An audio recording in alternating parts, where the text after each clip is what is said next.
Hello, good morning. So today we're going to be talking about beyond the surface of equity. And I do this work through a restorative lens. Before we start, we always start with a check-in. How many of you use check-ins with your teams or in your classrooms? Okay, awesome. My goal is that everything that I do, I'm going to talk to you about what I'm doing and why, because I do things always just a little bit different. So what I want us to do first is think about where are you? So a check-in 1 to 5. A 1 being the lowest. A 3 being like that old Muppet song, mana mana, do do do do. You're just like mana mana, right? And a 5 being I'm all the way up. So let's take a couple of seconds, think about where you are, and then hold your hands up, your fingers, so we can do a check. Okay. Hold on, now keep them up, keep them up. I need to be able to see them. Thank you, thank you, thank you. Thank you. Thank you. This table, I need all your fingers up, please. I see you. Thank you, thank you. Thank you. Say that again. You have a half finger up? You can do, I see, you see right there, your partner next to you is going up and down. Okay.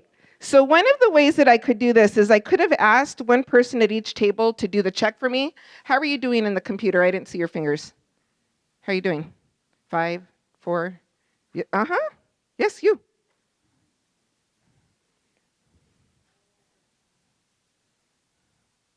Okay, if you're not a 5, it's okay. Okay. So to do a check, because far too often we do this and we don't actually check where people are at. So what I was looking for is I'm looking for my 1s and 2s, and I had 1, 2.5 that was floating up and down.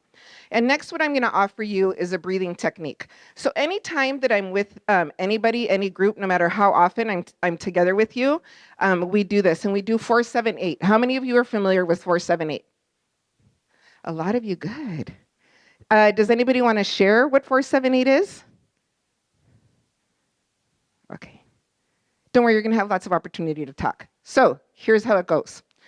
We inhale for 4 seconds, we hold our breath for 7, and then we release for 8. And we do this 4 times. This is one of the most researched breathing techniques. It has proven to work for people that are having a lot of issues with anxiety. It also really, really relaxes you. I will do the count. All you have to do is sit there and breathe. It can be hard because that hold and then that release, what people have a tendency to want to do is release really fast, but it's an 8 count. If your breath, like it's too much, go to your regular pattern and jump on the next one. So this is what it will sound like. I'm going to say, breathe in, 2, 3, 4, hold, 2, 3, 4, 5, 6, 7, release, 2, 3, 4, 5, 6, 7, 8. That's long. So my recommendation is to try to that release, have it go slow and long. If it's too much, go to your regular pattern. We're going to do this 4 times. Okay? Are there any questions? Okay. Whatever you have in your hands, get rid of it. I need your feet firmly on the ground. If you have short legs like me, that means you're going to have to sit up a little bit so you can reach the floor. Put your hands wherever they're comfortable. If you could have them flat on the floor. And if you'd like to, you can close your eyes or you just look down at one spot. Take a deep breath in and release. And inhale, 2, 3, 4, hold, 2, 3, 4, 5, 6, 7, release, 2, 3, 4, 5, 6, 7, 8, inhale, 2, 3, 4, hold, 2, 3, 4, 5, 6, 7, release, 2, 3, 4, 5, 6, 7, 8. Inhale, 2, 3, 4, hold, 2, 3, 4, 5, 6, 7, release, 2, 3, 4, 5, 6, 7, 8. Inhale, 2, 3, 4, hold, 2, 3, 4, 5, 6, 7, release, 2, 3, 4, 5, 6, 7, and 8. Deep breath in and release. So do a check-in, 1 to 5. Go ahead and hold up your fingers. How are you doing?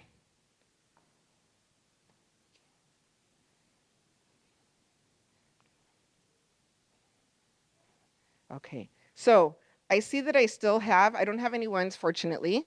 Some of my 2s moved. I see that I still have a 2. So what my goal would be is to be to check in with that person and to see like, hey, what's going on? I saw that you were at a 2. Now, the reason why we want to do this, and so often we do these check-ins and we just have people check in with themselves, but it's really important if we're working on building community that everything is with intent and with purpose, and that we check in with each other. And so if you were to go and be like, hey, I saw you were at a 2, is there anything that you need? More often than not, people don't know what they need. So you can make an offering, right? Do you want to maybe take a moment, take a walk? Do you want to leave, go with somebody that you trust and just talk with them? Do you want to just get to work? Do you want me to check in with you later? The point is that we see each other. The point is that you are paying attention to each other. Okay, so as I had said, today we're going to be talking about going beyond the surface. So I wrote a book called Beyond the Surface of Restorative Practices. And I really see this as a way of transforming not just our systems and our communities, but ourselves. And so I want to give you, as we are working together today, I ask that you come with an open heart and an open mind, right? And be ready to write and to reflect and to talk with one another. So our first reflection time is I want you to think about, what does it mean to go beyond the surface of equity? The work of project-based learning is the work of equity. I actually call it the work of the Jedi, the work of justice, equity, diversity, and inclusion. What does that mean to go beyond the surface? I titled the book Beyond the Surface because far too often in my 25 plus years in education, I saw that we were always looking for the golden bullet. We were looking for that thing that was going to fix our kids or fix the teacher next door or fix our leader, right? We weren't doing things to fidelity. We spent hundreds of billions of dollars on curriculum to give us that golden bullet. And really the answer lies within each one of us, being willing to do our work, right? And so we're going to talk a little bit more about what that means. But I want to know what that phrase means to you. And when we think about equity, we think about you spending these two days of the most precious commodity you have, which is time, immersed in problem-based learning, because you know you are doing it so that every single one of your children have every opportunity that they can have to be successful in this life and to be happy and to be whole. So what does that mean? And also, why do you need to go beyond the surface in your team, in your PBL team? What does that mean for you? So I'm going to give you 2 minutes of reflection time. Now, I'm a writer. So if you're a writer, write down your answers. You can write in paragraphs, you can write in sentences, you might be an artist, you might want to draw, right? But I'm going to ask that we honor that reflection and writing time. Now, I also have verbal processors. So if anybody here needs to talk this through, what I want to offer you is come over to me. I'm going to be down here at the stage and we'll talk through these answers. Okay, don't be scared, it's a good thing. But we want to make sure that we're addressing all of our learning needs. So for those people that are writers, artists, pen and paper, you're cool. Okay, some of you might just want to sit there and think. You are going to be sharing with each other. Verbal processors, come up to me. Are there any questions? Okay, you have 2 minutes. Go ahead and share the answers to your questions. Everybody up. You know what, when you find your partner, raise your hand so I know we're ready. And I'm going to sing to you until we're all done. Find your partner. Get up, get busy. Get up and move that body. Get up, people, now get down to it, for the night is over. Get up, get busy. Get up and move. Raise your hands if you have your partner. Raise your hands. Raise your hands. We're all partnered up. I see someone floating around. Okay, go ahead and start sharing your answers with your partners, please.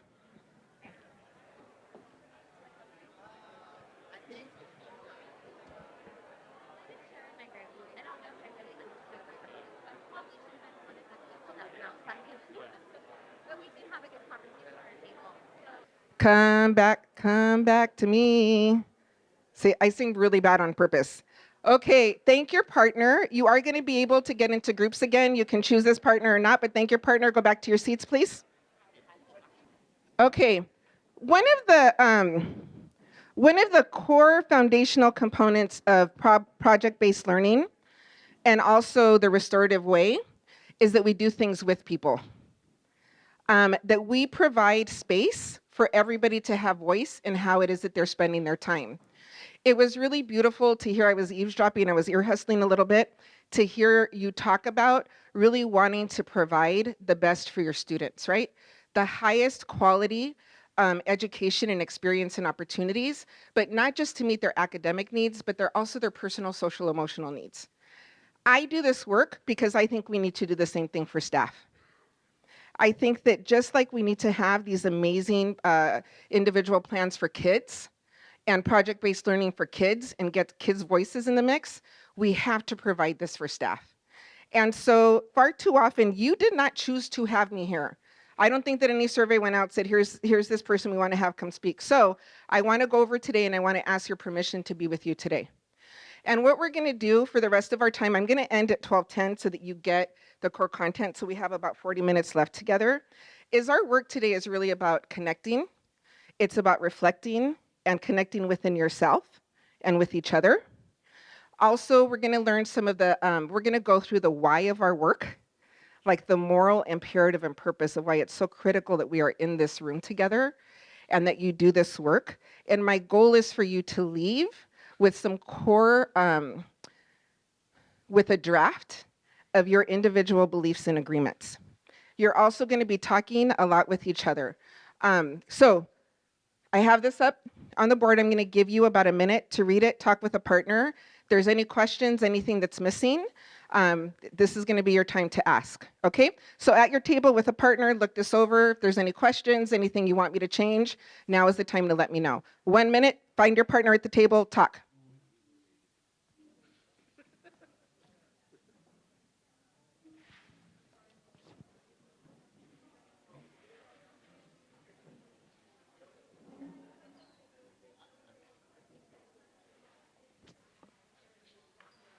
Okay, if you could close your convo. Are there any questions? Any questions about what we have planned? Are there any issues with it? Is there anything missing? Okay, so I just need either a thumbs up or a thumbs down. Do I have your permission to spend this time with you today?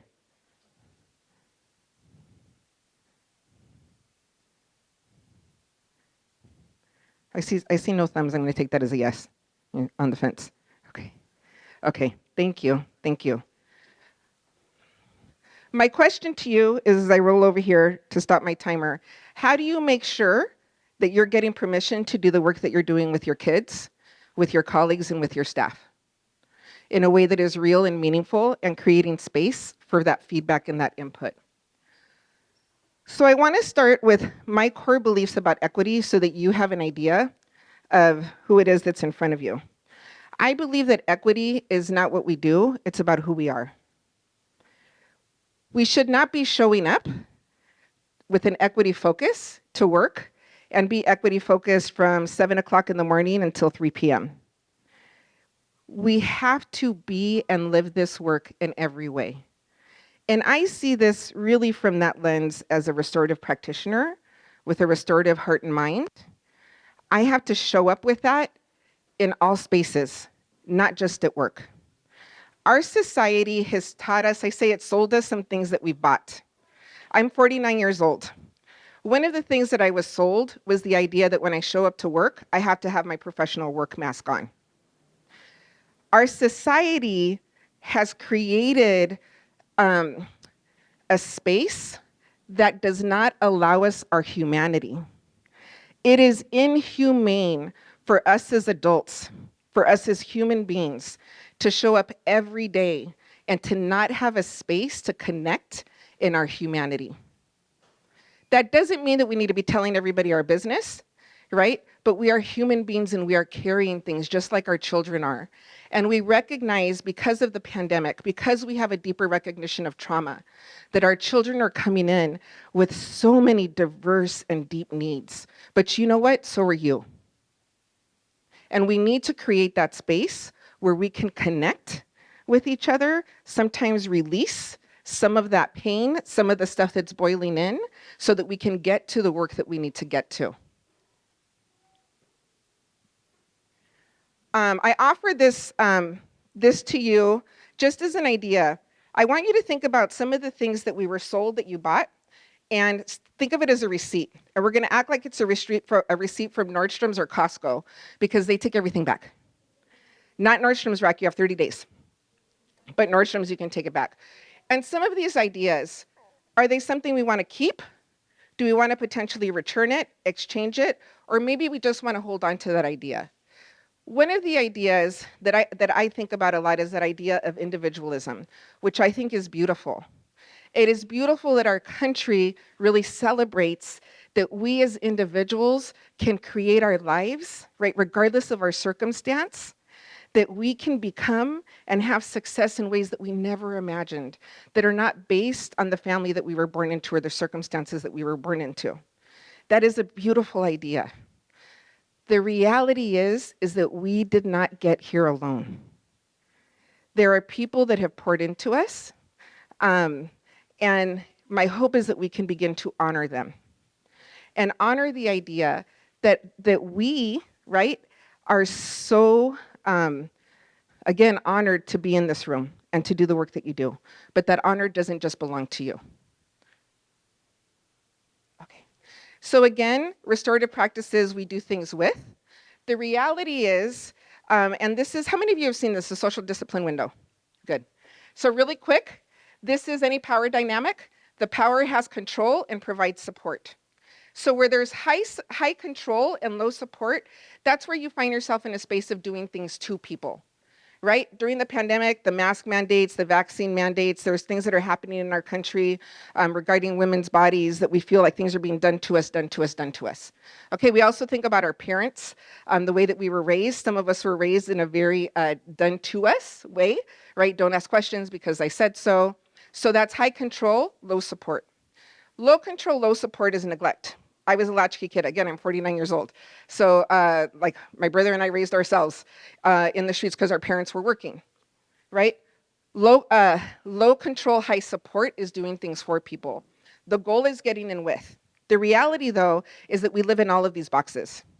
I don't like this only in that it seems like there's a right answer, right? But the reality is that each one of these serves a function. But the goal is for us to get into that space of with. Okay, so, oh my God. Okay, so I've been talking at you for, I don't know, about 20 minutes now, and I have not introduced myself to you. But I'd like your, because it's a little different, but I would like your permission to introduce myself to you. May I introduce myself to you? Yes, okay, thank you. I am Marisol Quevedo Rerucha. My name is pronounced Marisol. It's not Marisol. A mare is a horse, E is and in Spanish, and sal is a salt. So I'm not a salty horse. My name Mar, it means ocean or sea.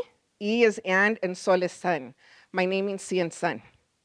If that's difficult, a little trick, if you pronounce the R like a D, you get closer to rolling the R. So Ma, D, Sol is closer than Marisol. So I ask that you help me honor myself by pronouncing my name correctly. If it's hard, my principal friends used to call me Rerucha or Ruchi for my last name. And my family calls me Mari. So if you want to call me Mari, that's cool, but that means we're family, so we got to have a talk about what that means. Yeah. I am the grandmother to the 3 most amazing human beings that have ever walked the planet since the beginning of time. I'll be here with you until about 12:15 if you'd like to see more videos or pictures. I am the grandmother to Isabela Luna, Cynthia Ileana, and Lorenzo Martin. Who I am is because I'm a mom. I had Camerina when I was 19 years old. She's my daughter all the way to the left. She's now Camerina Guerrero. I had Emilia, I got pregnant with Emilia when she was 6 months old, when Camerina was 6 months old and their biological dad got out of jail. Emilia Alejandra is responsible for my 3 babies that you saw in that previous picture. And I am the mother to Sofia Graciela Rerucha, who is 18 years old and at San Francisco State. I leave this picture on purpose. Daniel and I met when we were 25 years old. We were married 22 years. We're separated. I moved out. But I keep his picture in here because I want to continue to honor him, honor the marriage that we've had, the family that we raised. He adopted my daughters, and continue to move into this next phase in life with dignity. And because of that, I don't want to erase him. Who I am and the work that I've been able to do and the honor of being with you is because who he was as a husband and as a father, and the stability that he provided in our family. And I want to continue to honor him. I'm the sister to Abraham Alejandro Quevedo, chosen sister to Atia Maria Maslaughter, and half-sister to Cameron Gates Quevedo. Alex, my brother there on the corner, is 15 months older than I am. Our parents divorced when we were 3. Atia and I have known each other since we were 12. We know that we are who we are because of each other. She helped me raise my girls. They actually called her Papa Atia for a while because they just had an absence. When they, at daycare at San Diego State, they would talk about, they were reading a book about parents, and my kids didn't know what a dad was. And so the daycare worker told them, it's somebody that loves your mom, that takes care of you. And so that day, Atia picked them up, and Camerina ran to her saying, Papa Atia, Papa Atia. She was like, that's who she is. She loves my mom. She takes care of us. She's always there for us. And also, so Cameron, that's his girlfriend, Maru. I had her hidden. That was the only good picture I had of him. But I think they just moved in together. I think they're going to get married. So I was like, if she sees that hidden picture, she's going to know that's her. So I moved her out. I don't want to get in trouble. I am the daughter to Irma Castro, Abraham George Quevedo, and stepdaughter to Nancy Gates Quevedo. I am blessed. We are blessed as a family that my parents, even though they were divorced, all 3 of them made sure that we always had my dad in our life. My mom and my stepmom and my tia, who's my mom's sister, travel the world together without my dad. They've been to China, to the Greek islands. They've been all over the world because they recognize that our family deserved to have us regardless of why they weren't together anymore. And so I'm glad that I have this beautiful model as I'm going through my own personal space with Daniel. I'm the niece to Yolanda Alicia Castro. If you ever feel love or kindness for me, it's because of this woman. She's the one who taught me my faith. And also, I have, some issues with my parents, but she's always made sure that I knew that I was number 1. And that's why I know for our students and for all of us, we just need that one person to think that we are the best thing in the world, right? And she is that for me. She also pushes me to be my best, which can be really frustrating because I want to be catty. I want to talk ish about my family sometimes, and she does not let me, ever. I am the granddaughter to Camerina Rodriguez Castro. My family and her family came to San Diego in 1926. We've been here almost 100 years, from Gomez Palacio, Durango. I am the granddaughter to Carmen Bedoya Quevedo, who is from Sonora, Mexico. She ran away with my tata when she was 13. She had 16 children. They were farm workers. 14 lived. Cameron was the 50th grandchild. And both of my tata, Francisco Quevedo and Alejandro Castro, both passed away decades before I was born. I've also had the honor and privilege of being a teacher, being a principal, an assistant principal, and leading career readiness at the county for the juvenile court and community schools. The reason why I share this with you, I want to thank you for that time. I didn't come here, I didn't have them read my bio. If you want to know why I have legitimacy and should be here, check out my LinkedIn. If you want my resume, I'll send it to you. But what matters is who I am as a human being. And what matters is how I do my work to honor those that have poured into me. And the recognition that being in this room with you, doing the work that we are set to do together has greater implications than just what is existing in this room. Every time that we make a connection with one another, it's almost like that droplet in water where it continues to resonate throughout. Atia's mom, Dr. Sharon Grant Henry, taught us that when we love each other and when we engage and exchange and learn from each other, we become a part of each other's DNA. And so even if we don't have great relationships with our family, right? Sometimes I know that this can trigger people Number one, I have the honor of having these pictures. Our country has stolen people from their lands and they don't have access to this. Families don't have the same lineage that I have, either through adoption or because of harm that was done. People don't want to look at pictures of their family. People may not have them to look at. So I understand the privilege that I have to be able to show you this. But what I know is that each one of us have people that have poured into us. Each one of us are doing our work because of the love that we have received, because of the care, because of the pain, because of the harm. And we stand here and we do our work for the betterment of our society. And we do it through our work with children. And we also have to do it through our work with each other. So where our society teaches us that individualism, right, we get this here on our own, that's not the case. When we roll in space, we roll deep. How many of you have heard of the concept of 7 generations? So it's an indigenous concept. And the idea is that 7 generations ago impacted and did the work for this moment. So 7 generations ago, people that never touched us, that could never put their eyes on us, this is what they worked for. So imagine in 7 generations what's going to be possible. When I showed you that first picture, the picture of my nana, let me see if I can go back. It's one more. That one. So this is my nana's grandmother. Between her and my grandchildren is 7 generations. And it is so critical that we continue to do the work of ourselves, do this work with each other and the work within our schools so that we are guaranteeing that best result for 7 generations forward. Okay. So I want you to think about when you come into space, who is it that you're carrying with you? They may be people. It may be ideas or teaching and learning that you're carrying with you. It might be your fur family that you carry with you. Who are they and how have they impacted you? So I have a list here for you to think about.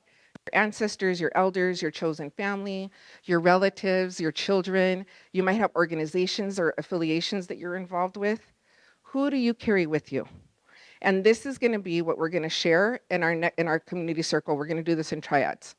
So I'm going to give you 4 minutes of writing.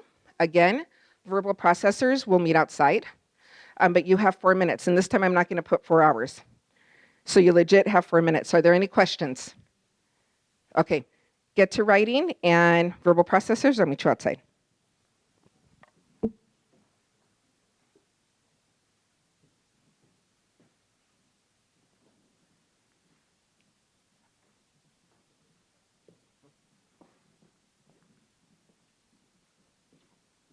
That we review and hone in on. Okay. One of those is that, as we know, this is always about relationships. We want to create that space for people to feel safe so that they can be brave and show up authentically. This work, whenever it is that we are connecting with each other, it can feel sometimes like we're breaking open a little bit, which is really the work of healing. And what I love about the Japanese art of it's either kintsukuroi or kintsugi, so it's this centuries-old practice of taking broken pottery, and instead of throwing it away, like I did, I found a broken dish, I just threw it in the trash, they put it back together with precious gold. And now you can find these pieces in museums. So these broken pieces have been made more valuable by being put back together. And so more beautiful for having been broken.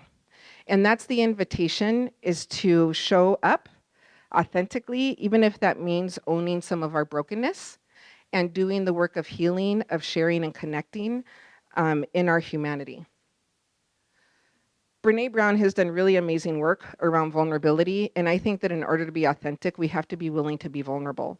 And that can be really hard, especially for those of us that were raised in the way of believing, that titles, that bank accounts, that the cars we drive, that there's more meaning and value to that people who are in leadership positions should have higher, should be treated in a different, better way. And that is the BS that I want us to stop. Dave Chief, who is an Oglala Lakota, talks about the sacred circle. And he says, when in the circle, We are all equal. When in the circle, no one is in front of you, no one is behind you, no one is below you, and no one is above you. The sacred circle is designed to create unity. So I'm asking you to be willing to drop your positional authority, that when you enter in space or circle with your students, with staff, that you don't come in as the adult, but you come in as a human being. And that today, when you get into your triad to share who you bring with you, that you show up in your humanity, not in your position. This is what our staff needs. This is what our kids needs. This is what humanity needs. So there are some agreements that we have in the circle. I'm going to skip the buffalo just because of time. I'm sorry. It's such a great story. But when you get in your circles, you're going to decide who's going to go first, second, and third. This is not a dialogue. So you're not commenting on other people. They're sharing who they bring with them, the impact that they've had on them. And then when they're done, they'll signal for the next person to go next. So you're going to go, you're going to be in circles of 3. You talk from your space using I statements. You stay in the circle. We all have lives. If you're expecting a phone call, something's going on, let your circle know in case you need to check your phone. And I also ask that you honor privacy. So that means if there's a great story that you hear, ask permission to share it. And also if something is shared in that circle, don't think that you can just go up and follow up with that person. They might something might be shared that was really sensitive and they just need the circle to express it. They might not want to talk about it. So if you decide that you want to follow up, ask permission, like, hey, you said something in circle that really resonated with me. Can we talk? Be okay hearing no, be okay with hearing yes. I'm going to give you a way of giving permission or not after you're done with your triads. So are we good with these agreements? I need thumbs up. Okay, everybody get up, find a group of 3, hopefully people you don't know. And then once you're in your group, don't get started because I want to make sure we all kind of start at the same time. So everybody in groups of 3, please. Decide who's going to go first. Who's going first? Raise your hand, raise your hand.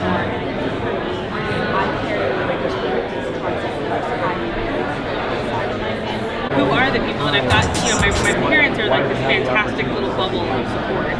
And then I have my sister. But beyond that, I've kind of created this like world, particularly of women. And I realized my grandmother.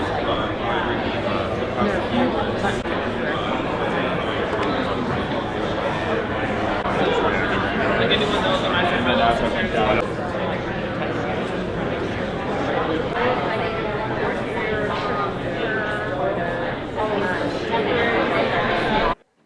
Okay, I have 3 more things to show you and then we're out.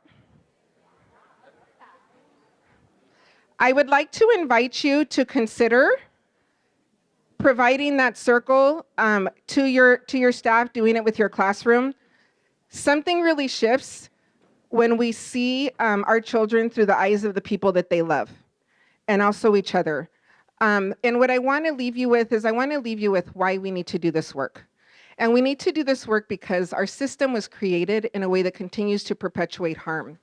It continues to perpetuate generational and ongoing inequity and trauma that impacts certain populations, specifically our Black, Indigenous, brown students, specifically males, our elders, right? We think about the system, that's the circle that we're all trying to get in.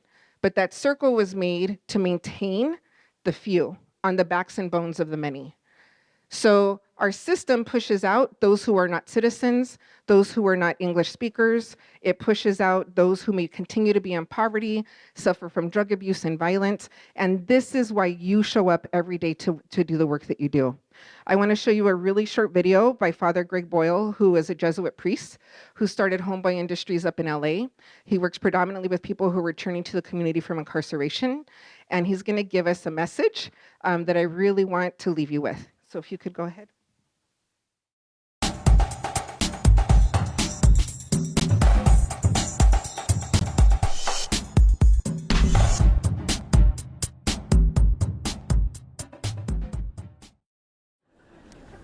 I think the reason you're here tonight has very little to do with me. It has more to do with what you would like to imagine in the world. Mother Teresa diagnosed the world's ills correctly when she suggested that the problem in the world is that We've just forgotten that we belong to each other. So how do we stand against forgetting that? How do we galvanize the imagination in this room to imagine a circle of compassion and then imagine nobody standing outside that circle? How do we together dismantle the barriers that exclude? And to that end, people will say, like even the Pope and others, in order to do this, we have to go to the margins. Because if we go to the margins and we stand there, our margins get erased because of where we chose to place ourselves. And we stand with a certain particularity with the poor and the powerless and the voiceless, and we stand with those whose dignity has been denied, and we stand with those whose burdens are more than they can bear. And every once in a while we get this exquisite privilege, this ability to stand with the easily despised and the readily left out. We get to stand with the demonized so that the demonizing will stop. And we get to stand with the disposable so that the day will come when we stop throwing people away.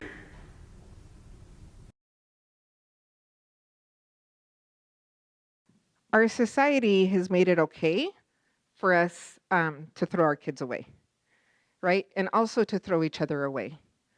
That's why it's so easy for us to otherize each other, like when there's problems on your team, to start to have factions that are created, right? It's them versus us. And that's why we have to do this work of connection. The true work of equity is the work of showing up in our humanity. And as you continue to do this work with your teams, I encourage you to spend some time and be really clear about what you believe. What do you believe about education? What do you believe about each other? What do you believe about your kids? What do you believe about your role? And hold yourselves to those beliefs. And also, how do you agree to work together? And hold yourself to those agreements. Because harm happens and otherizing happens when our beliefs and our agreements are broken. And so being clear about them is what's going to help you in your work to stop the systemic harm that continues to happen. Every one of us have experienced showing up with burdens that are more than we can bear. And how beautiful would it be to know that in your teams you have a space where you can release and share some of those burdens so you can get to the important work. On the back table, I left some bookmarks and also some stickers for you. If you want to connect with me, I have my email information, my cell phone number for you. And also at the end of this are some book recommendations. But I truly believe that we belong to each other. In order to belong to each other, we have to do the work of belonging to ourselves. And I am here for you in whatever it is that you need. Have a good day. Enjoy your lunch. Thank you for being with me. And adios.